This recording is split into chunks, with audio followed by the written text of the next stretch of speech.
नमस्कार। चलिए आज एक बहुत ही कमाल के सफर पर निकलते हैं। एक ऐसा सफर जो हमें सीधे 5000 साल पीछे ले जाएगा। आइए मेरे साथ एक ऐसे पुरातात्विक अभियान पर जो हमें सीधे सिंधु घाटी सभ्यता की भूली हुई दुनिया में ले जाएगा। तो आज हम देखने क्या क्या वाले हैं। हम समझेंगे कि ये सभ्यता आखिर मिली कैसे, इनके सबसे बड़े शहर वो कैसे दिखते थे, ये लोग ट्रेड कैसे करते थे, और सबसे ज़रूरी बात, आज की दुनिया इनसे क्या सीख सकती है। तो चलिए शुरू करते हैं। खोलते हैं पहला दरवाजा, एक ऐसी दुनिया का जो हजारों साल तक, आप सोचिए, रेत और वक्त के नीचे दबी हुई थी। जरा सोचकर देखिए, क्या ऐसा हो सकता है कि कोई सिविलाइजेशन जो अपने समय में दुनिया की सबसे एडवांस सभ्यताओं में से एक हो, वो करीब 4000 सालों के लिए इतिहास से पूरी तरह गायब हो जाए, खो जाए। यही सिंधु घाटी सभ्यता की सच्चाई है, जो 20वीं सदी की शुरुआत तक एक अनसुनी पहेली थी। देखिए, ये कोई अकेली अलग थलग पड़ी हुई सभ्यता नहीं थी। ये दुनिया की सबसे पुरानी और महान सभ्यताओं में से एक थी, अपने टाइम की एक ग्लोबल पावर। लेकिन फिर अचानक सब कुछ खत्म हो गया। ये लोग, इनके शहर, सब कुछ जैसे इतिहास से मिटा दिया गया हो। आखिर हुआ क्या था? यही वो सवाल है, वो रहस्य है जो आज भी हिस्टोरियंस को परेशान करता है। किसी भी महान सभ्यता की कहानी ना उसके शहरों से पता चलती है, और सिंधु घाटी के दो शहर, वो तो इसकी कहानी के जैसे दो महास्तंभ हैं, हड़प्पा और मोहनजोदाड़ो। चलिए इनके खंडरों में झांक कर देखते हैं कि क्या राज छिपे हैं। अब इस स्लाइड पर जो सबसे मजेदार बात है वो है इन दोनों शहरों के मिलने का टाइम। जरा देखिए, हड़प्पा की खोज हुई 1921 में दयाराम साहनी ने की, रावी नदी के किनारे। और कमाल की बात यह है कि ठीक एक साल बाद 1922 में आर.डी. बनर्जी ने सिंधु नदी के किनारे मोहनजोदाड़ो को खोज निकाला। ऐसा लगता है मानो इतिहास ने एक ही झटके में अपने दो सबसे बड़े राज दुनिया के सामने खोल दिए हों।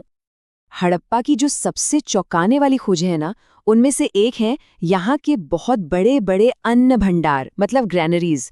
ये सिर्फ अनाज रखने के गोदाम नहीं थे, नहीं, ये इस बात का सबूत है कि वो समाज कितना ऑर्गेनाइज था। उन्हें पता था कि भविष्य के लिए अनाज कैसे बचाना है। और यहाँ एक ताबूत में दफन शव मिला है। इससे पता चलता है कि वो मौत के बाद की जिंदगी के बारे में भी सोचते थे।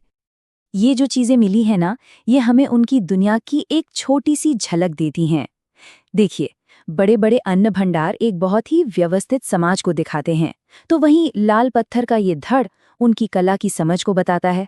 और ये छोटी सी बैलगाड़ी हो सकता है किसी बच्चे का खिलौना रही हो।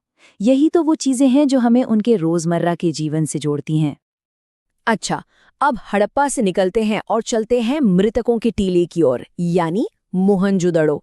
ये शहर तो अपनी कमाल की अर्बन प्लानिंग के लिए जाना जाता है। मतलब यहाँ की सड़कें एक दूसरे को 90 डिग्री पर काटती थीं, और यहाँ का जो ड्रेनेज सिस्टम था ना, वो तो आज के शहरों को भी टक्कर दे सकता है। लेकिन मोहनजोदड़ो का असली खजाना तो इसकी कलाकृतियों में छिपा है। ये देखिए, द ग्रेट बाथ, एक विशाल स्नानागार जहां शायद पूरा शहर किसी धार्मिक अनुष्ठान के लिए इकट्ठा होता होगा। कांसी की ये डांसिंग गर्ल, इसका पोज देखिए, कितना कॉन्फिडेंस है। आज भी लगता है जैसे इसमें जान हो। और ये रहस्यमयी पुजारी राजा और पशुपति की मुहर, ये सब पजल के टुकड़ों की तरह हैं जो हमें उनकी मान्यताओं और समाज को समझने में मदद करते हैं। तो बड़े शहर तो हमने देख लिए, लेकिन कोई भी सिविलाइजेशन सिर्फ राजधानियों के दम पर नहीं चलती है ना। अब उन शहरों की तरफ चलते हैं जो इस सभ्यता के इकोनॉमिक इंजन थे, वो जगह जहां व्यापार और उद्योग खूब फल फूल रहे थे। लोथल, ये समझिए कि सभ्यता का दुनिया से जुड़ने का एक समुद्री दरवाजा था। ये एक बहुत ही बिजी पोर्ट सिटी थी, जहां दूर दूर से जहाज आते थे और यहां से सामान लेकर दुनिया भर में जाते थे। ये उनके पूरे ट्रेड नेटवर्क की रीढ़ की हड्डी थी। और लोथल ने दुनिया को जो दिया वो तो हैरान कर देने वाला है। दुनिया का सबसे पहला ज्ञात डॉकयार्ड। सोचिए, आज से 4500 साल पहले इंजीनियरिंग का ऐसा कमाल। चावल की भूसी ये बताती है कि वो चावल खाते थे। और हाथी दांत का ये स्केल, ये दिखाता है कि उनका व्यापार कितना सटीक था। हर चीज नपी तुली, बिल्कुल परफेक्ट। अगर लोथल दुनिया से जुड़ने का गेटवे था, तो चन्हूदड़ो वो फैक्ट्री थी जहां दुनिया के लिए सामान बनता था। और एक बहुत ही दिलचस्प बात, इस शहर में कोई किला नहीं था। मतलब ये शहर लड़ाई झगड़े के लिए नहीं, बल्कि सिर्फ और सिर्फ कारीगरी और प्रोडक्शन के लिए बनाया गया था। और यहाँ से जो चीजें मिली हैं वो दिखाती हैं कि उनका प्रोडक्शन कितना डाइवर्स था। मन के बनाने के कारखाने तो थे ही, लेकिन सबसे मजेदार है यहाँ मिले कॉस्मेटिक्स के सबूत, जैसे लिपस्टिक और काजल। एक इंक पॉट भी मिला है और एक बहुत ही अनोखी चीज, एक गीली ईंट पर एक बिल्ली का पीछा करते हुए कुत्ते के पंजों के निशान। बस एक छोटा सा लम्हा जो हजारों साल पहले की जिंदगी को हमारी आंखों के सामने ले आता है। चलिए अब महानगरों की चकाचौंध से थोड़ा दूर चलते हैं और इस सभ्यता की जड़ों की ओर बढ़ते हैं, उन शहरों की तरफ जहां जमीन जोती जाती थी और कला को गढ़ा जाता था। कालीबंगन में हमें वो सबूत मिलता है जिसने इंसान के इतिहास को हमेशा के लिए बदल दिया। दुनिया का पहला जुता हुआ खेत। ये सिर्फ जमीन पर कुछ लकीरें नहीं हैं, ये एग्रीकल्चरल रेवोल्यूशन की शुरुआत का पहला पन्ना है, समझिए। इसके अलावा यहाँ कई फायर ऑल्टर्स यानी अग्निवेदियां और ऊंट की हड्डियां भी मिली हैं। हरियाणा में बनावली अपनी कला के लिए जाना जाता है।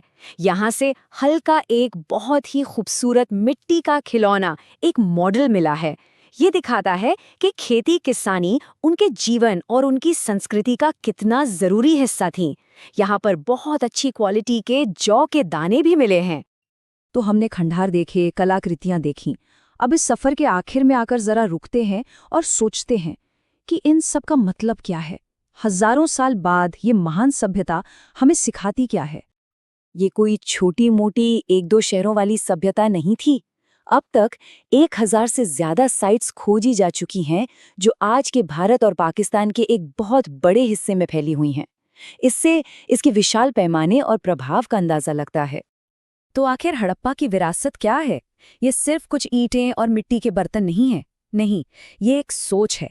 उन्होंने हमें सिखाया कि शहरों को प्लानिंग के साथ कैसे बसाया जाता है।